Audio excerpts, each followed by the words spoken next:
اور پھر تیسرا یہ ہے کہ الامر بالمعروف والنہی عن المنکر، کسی بھی وقت میں ضرورت کی بنیاد پہ اگر آپ راستے کے سائڈ پہ بیٹھ گئے تو اس نیت سے بیٹھ جائے کہ کسی مسلمانوں کے لیے خیر اور بھلائی کا سوچ ہو، لوگوں کو امر بالمعروف نیکیوں کے بارے میں حکم کرنا ہو، گناہوں سے لوگوں کو بچانا ہو۔ اب صرف گپ شپ کے لیے بیٹھنا راستے کی سائڈ پہ یا عام شوارع میں عام راستوں میں ویسے مجلس بنانا، تو یہ مستقل جرم اور مستقل گناہ ہے شریعت کی تعلیمات کے مطابق۔ باہر کے تو نبی کریم صلی اللہ علیہ وسلم نے ہمیں دینی اسلامی تعلیمات اور معاشرے کے اندر رہنے کے اصول بتا دیے ہیں کہ ہر مسلمان اس اصول کے مطابق زندگی گزاریں گے تو اس کی وجہ سے دوسرا مسلمان پریشان نہیں ہوگا، دوسرا مسلمان اذیت اور تکلیف میں واقع نہیں ہوگا۔ لیکن اگر حقیقت میں اب سوچ لیا جائے تو بہت سارے ایسے امور ہیں جس کو ہم کرتے ہیں لیکن لاپرواہی کی بنیاد پہ ہم اس کو کوتاہی نہیں سمجھتے۔ اب مثلا ایک گلی ہے اور اس پر مختلف گھر بنے ہوئے، تو یہ گلی، یہ سڑک، یہ مشترک طور پر استعمال کیا جاتا ہے۔ اب اس میں اس طرح گندگی کا استعمال کرنا، اس میں پھینکنا یا اس میں پانی چھوڑنا کہ لوگوں کے لیے گزرگاہ کا مشقت اور تکلیف کا ذریعہ بن جائے، تو یہ مستقل گناہ ہے، مستقل جرم ہے۔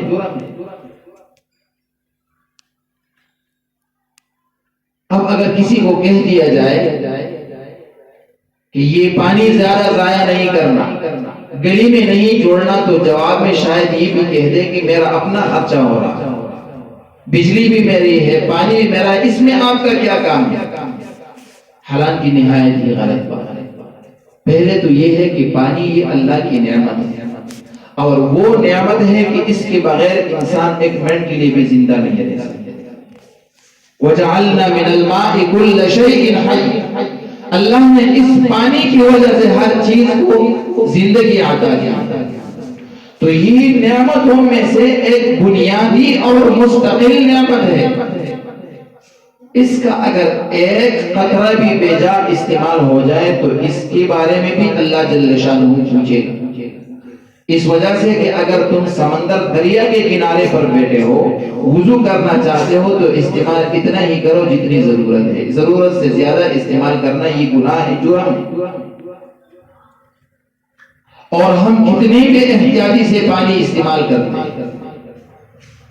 ایک زیادتی تو یہ ہو گئی کہ اللہ کی نعمت کو ہم اسراف کے ساتھ استعمال کرتے ہیں، اور دوسری زیادتی یہ ہے کہ وہ پانی بہتا رہتا ہے، لہذا پوری گلی کو اسی طرح گیلا کر دیتے ہیں، بقایا لوگوں کے لیے اس پہ گزرنا مشکل ہے۔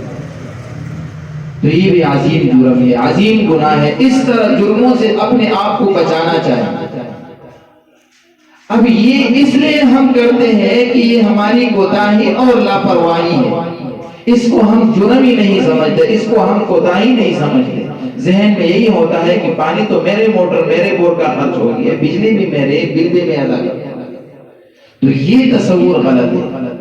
چاہے آپ کے گھر کے اندر ہے، آپ کی بجلی ہے، تو یہ بھی اللہ کی نعمت ہے، کیوں ضائع کرتے ہو؟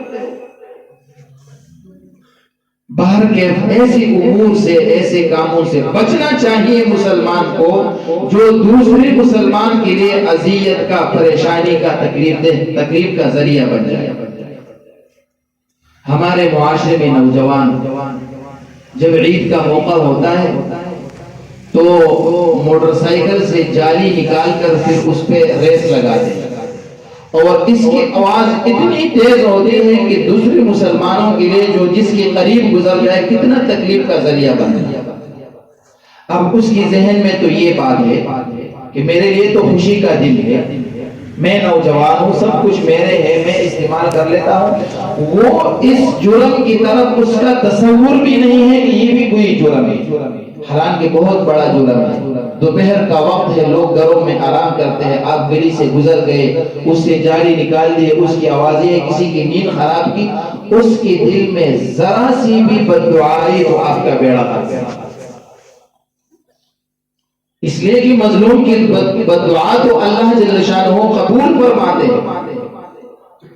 تو لہذا اس طرح امور، اس طرح کام کرنا، یہ جو ہے جرم اور عظیم گناہ ہے شریعت کی تعلیمات کے مطابق۔ اور تعجب ہے اس بات پر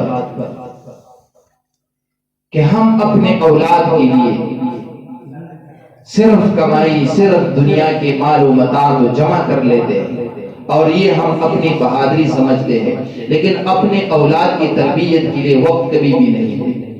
جس طرح دینا چاہیے، اپنے اولاد کے لیے مال و متاع سے کمانے سے زیادہ بہتر اور زیادہ کمال کی بات یہ ہے کہ آپ اپنے اولاد کو تربیت کا وقت دیں، ان کی تربیت کے بارے میں سوچیں کہ یہ میرا بیٹا جو ہے کل دوسروں کے لیے پریشانی کا، اذیت کا، تکلیف کا ذریعہ نہ بنے۔ بڑے بڑے نوجوان ہوتے ہیں، راستوں میں بیٹھے ہوئے تھے، وہ اس کی وجہ سے راستوں پہ خواتین بھی نہیں گزر سکتی، عورت نہیں گزر سکتی۔ تو اب جو مرد کی وجہ سے ایک خاتون اتنا پریشان ہو جائے کہ وہ اس راستے کو چھوڑ کر دوسرا راستہ اختیار کر دے، تو اس شخص میں اور جانور میں کیا فرق ہے؟ تو پھر یہ تو انسانیت نہیں ہے، یہ مسلمانی نہیں ہے۔